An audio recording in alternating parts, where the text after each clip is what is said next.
Welcome to AC plus powered by advance Indian classes. Dear students, आज हम आपके लिए फिर से लेके आए हैं पावर जनरेशन रिलेटेड एमसीक्यू की एक सीरीज जो होने वाली है एमपीपीजीसीएल एग्जाम के लिए बहुत ज़्यादा बेनिफिशियरी। चलिए हम लोग डिस्कस करते हैं बिना किसी डिले के कि आज के सीरीज के क्वेश्चंस कौन कौन से हैं।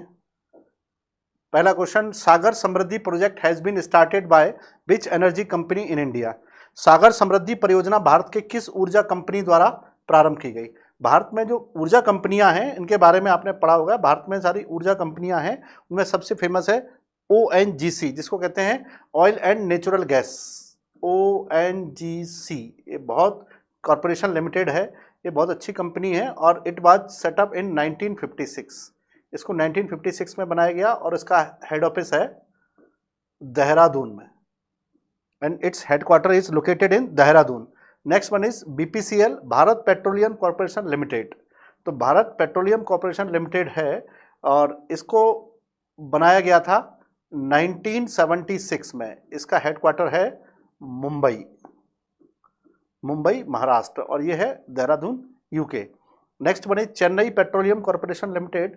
तो Chennai petroleum corporation limited was founded in 1965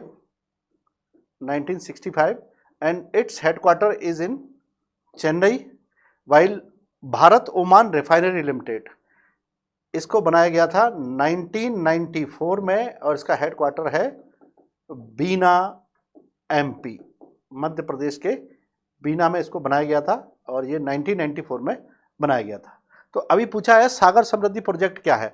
Sagar Samriddhi project है वो हमारे कोस्टल लाइंस में बहुत ज़्यादा डीप में जाकर के ऑयल और नेचुरल गैस को डिस्कवर करने के लिए चलाया गया एक प्रोजेक्ट है, ताकि हम जो क्रूड ऑयल की और एनर्जी की जो डिमांड है उसको मीट कर पाएँ, उससे मिल पाएँ। तो इस प्रोजेक्ट को ओएनजीसी के द्वारा लीड किया जा रहा है। तो ओएनजीसी के द्वारा ये प्रोजेक्ट शुरू किया गया है। देखते हैं इसके डिस्कशन में। ओएनजीसी ने 5वीं पीढ़ी के अत्याधुनिक ड्रिल शेप बेलफोर्ट, यानी बहुत जमीन के अंदर जाकर के ऑयल्स का, नेचुरल गैस का पता लगाएंगे समुद्र में 3000 मीटर की गहराई तक करने में। यह एक प्रोजेक्ट है जो समुद्र के दोनों तरफ पर, भारत के पेनिनसुलर इंडिया के दोनों तरफ, अरब सागर में और बंगाल की खाड़ी में, दोनों में इसका पता लगाने के लिए यह प्रोजेक्ट कार्यरत है और कार्य कर रहा है। इसको लीड कर रहा है ओएनजीसी, जो इसमें पूछा गया है। Next question is, in which state are Bhagyam and Aishwarya fields are rich in oil reserves. Bharat के तेल उत्पादक दो बड़े क्षेत्र भाग्यम और ऐश्वर्या कहां पर हैं।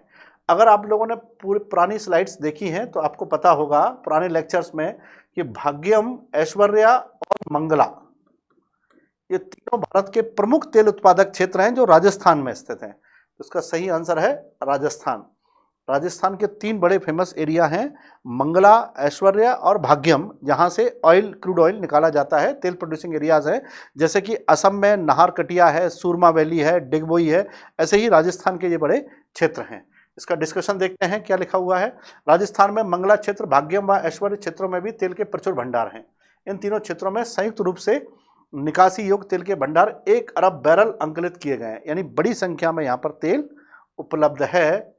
नेक्स्ट सीरीज का अगला क्वेश्चन है, in which year was the offshore area mining development and regulation act was passed.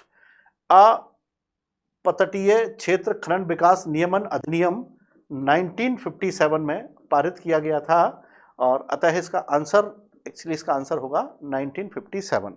1957 में ही इस ऑफशोर रेगुलेशन एक्ट को, एरिया के माइनिंग एक्ट को पास किया गया था। इसका डिस्कशन देखते हैं। अपतटीय क्षेत्र खनन विकास एवं नियमन अधिनियम 1957 के अनुसार भारत के समुद्री क्षेत्र एवं महाद्वीपीय ढाल, अनन्य आर्थिक क्षेत्र तथा अन्य समुद्री क्षेत्रों में खनिज उत्खनन का संपूर्ण अधिकार केंद्र सरकार के पास है। और इस एक्ट के बाद जो भी माइनिंग की जाती है वो सेंट्रल गवर्नमेंट के आदेश पर ही, सेंट्रल गवर्नमेंट की मॉनिटरिंग के द्वारा ही की जा सकती है। Next one, which state has the largest reserve of lignite coal in India. Bharat में लिग्नाइट कोयले के सबसे ज्यादा भंडार कौन से राज्य में है। ये हम लोग अपने पहले भी स्लाइड में समझ चुके हैं। एंथ्रेसाइट, बिटुमिनस और लिग्नाइट, ये भारत में 3 बड़े कोयला हैं और इसके अलावा एक है पीट कोयला है। तो सबसे टॉप बिटुमिनस, उसके बाद लिग्नाइट। तो लिग्नाइट कोयला भारत में जो पाया जाता है वो पाया जाता है महाराष्ट्र में, सॉरी तमिलनाडु में।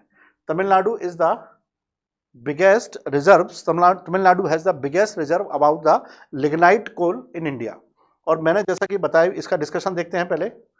लिग्नाइट के सर्वाधिक भंडार तमिलनाडु के मन्नारगुडी के आसपास है, जहां 19,500 मिलियन टन है। और मैंने ये पहले भी डिस्कस किया है, आपको भी पता होना चाहिए कि इंडिया में जो कोल है, कोल के जो डिपॉजिट्स हैं उनको हमने दो कैटेगरी में डिवाइड किया है। गोंडवाना कोल डिपॉजिट्स, गोंडवाना के अलावा tertiary coal deposits. Tertiary coal deposit, tertiary coal deposit total deposit का 2% है और गोंडवाना टोटल डिपॉजिट का 98% है। गोंडवाना और टर्सरी ये दो डिपॉजिट हैं। और ये पूरा का पूरा गोंडवाना कोल डिपॉजिट है, छोटा नागपुर प्लेटो में है, वेस्ट बंगाल में है, बिहार में है, झारखंड में, उड़ीसा में है, एमपी में है, इन सारे रीजन्स में फैले हुए हैं और सारी रिवर वैलीज में है। और ये केवल असम, नागालैंड, मणिपुर, मेघालय यानी इस नॉर्थ ईस्ट के माउंटेनियस रीजन में स्प्रेड है, जहां से बहुत रेयरली कोयला, बहुत कम कोयला वहां से निकाला जाता है। Let's have the next question. Which coal field is famous in West Bengal? West Bengal में कौन से कोल प्रोड्यूसिंग एरिया हैं? तो आप समझ पाएंगे Jharia, that is in Jharkhand, और झारखंड का बहुत बड़ा कोल प्रोड्यूसिंग एरिया है Jharia. Next one is Raniganj, that is in West Bengal. Then Singrauli, that is in Madhya Pradesh, Madhya Pradesh. Next one is Talcher, that is in Orissa, ये उड़ीसा का एरिया है। तो इसका आंसर पूछा है वेस्ट बंगाल में कौन सा है? Raniganj. Raniganj is the biggest coal mine and biggest coal fields in the state of West Bengal. Next इसका डिस्कशन देखते हैं। पश्चिम बंगाल का रानीगंज कोयला क्षेत्र दामोदर घाटी में है, जो देश का सबसे महत्वपूर्ण बड़ा कोयला क्षेत्र है। इस क्षेत्र में देश का लगभग 35% कोयला प्राप्त होता है रानीगंज एरिया से। रानीगंज बहुत बड़े फील्ड्स हैं।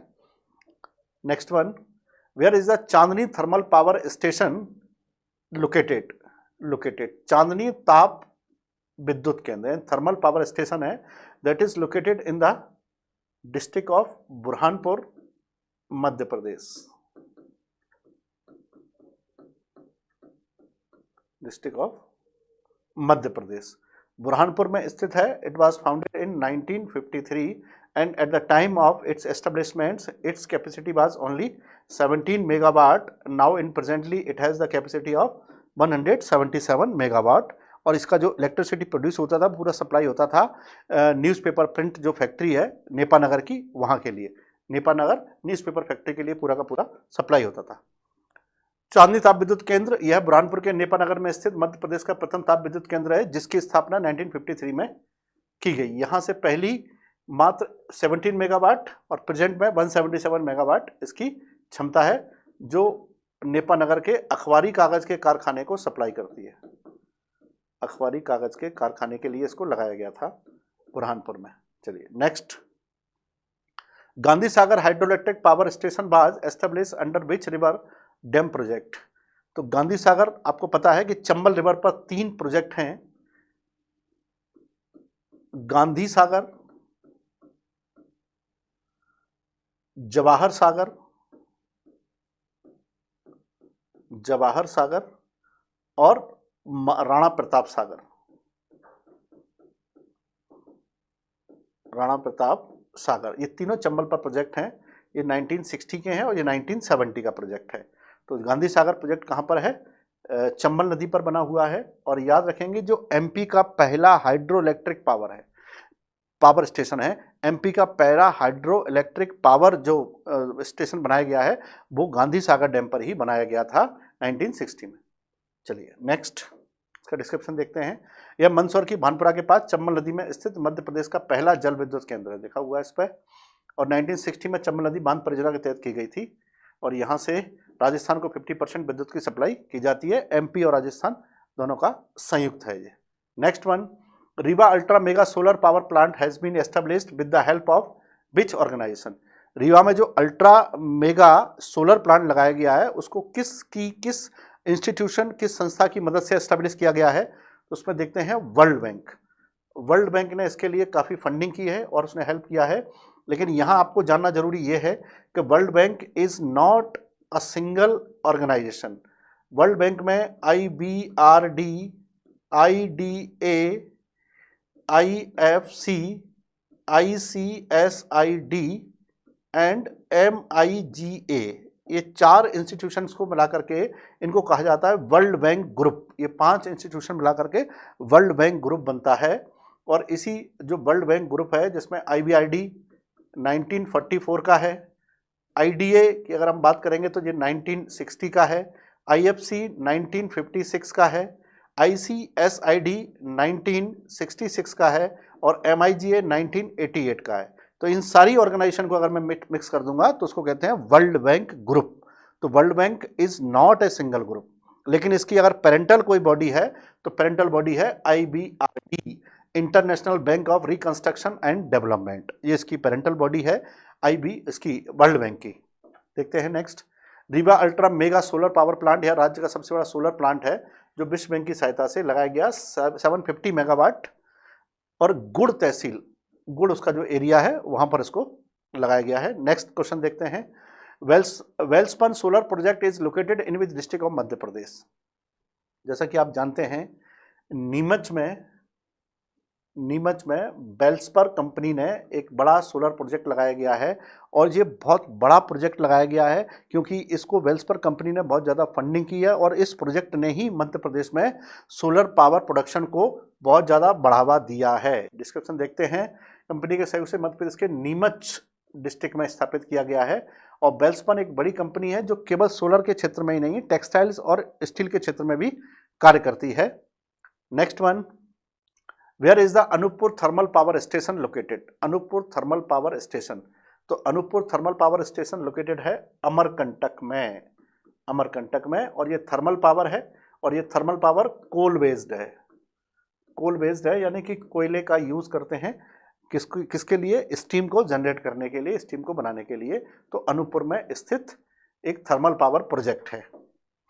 अमरकंटक ताप विद्युत केंद्र अनूपपुर जिले के अमरकंटक में स्थित मध्य प्रदेश के प्रमुख ताप विद्युत केंद्रों में से एक है और इसकी कैपेसिटी है 210 मेगावाट।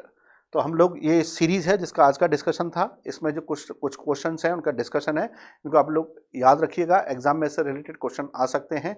मैकेनिकल इंजीनियर वालों के लिए हम लोग 45 एक्सक्लूसिव टेस्ट की एक सीरीज लेके आए हैं, टेक और नॉन टेक दोनों प्रकार के टेस्टों को मिला करके।